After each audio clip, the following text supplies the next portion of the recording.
बानू, आता मला निघायला हवं. देवा, आज जेवणात काय करावं जी? नाही म्हणजे तशी तयारी कराया. हा, नाही, आता त्याची काहीच आवश्यकता नाही. मला निघायचे आता. मला गडावर जाणे अत्यंत आवश्यक आहे. म्हणजे देवा तुम्ही खरंच निघाला आहे ती? होय.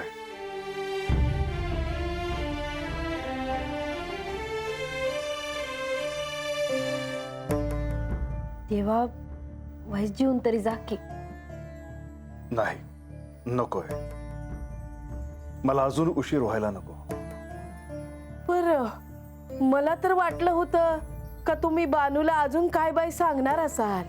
मावशी, मी त्याच्याबद्दल तुला नंतर सांगते. काय झालं? काही नाही. येतो मी.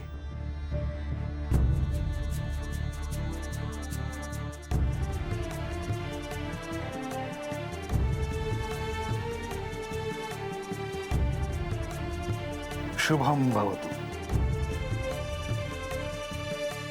बानू, मी तुला जे काही सांगितलं आहे ते ध्यानात ठेव. वयजी.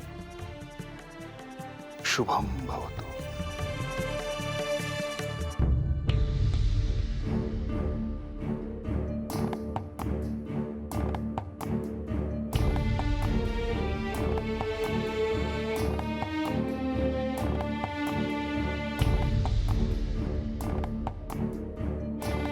काय झालं बानू?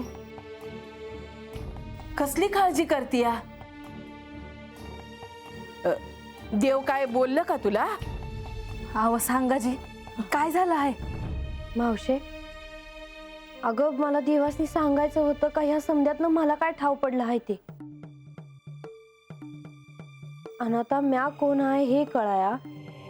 मला अजून काय ठाव व्हायला हवं हे मला देवासनी विचारायचं आहे. अगं पर बानू, हे कस काय विचारणार तू देवासनी? काय बी कळत नाही ग मावशे. तत देवीसनी काय बाय ठाव होणार असेल म्हणून तुला देव असं बोललं असणार. काय बी कळना की. अगं मावशे, देवांनी मला गोष्टी सांगितल्या, पर आता या समध्याचा देवासनी तरास नग व्हायला. कारण मला स्वतःसनी हे आवडलेलं नसणार. उगाच तंटा न ग अजून बानू.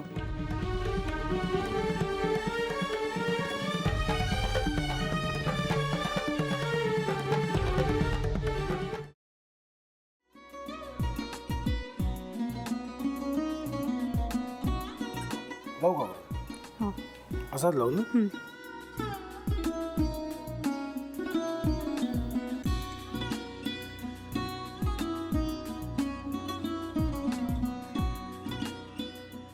आता काय करायचंय? आता आपण ड्राय स्टफिंग दुसरं काय करणार आपण त्यात? आपण ह्याच्यात मेयोनीज न टाकता बाकीचे सगळे साहित्य टाकायचे. अच्छा, हे सगळं.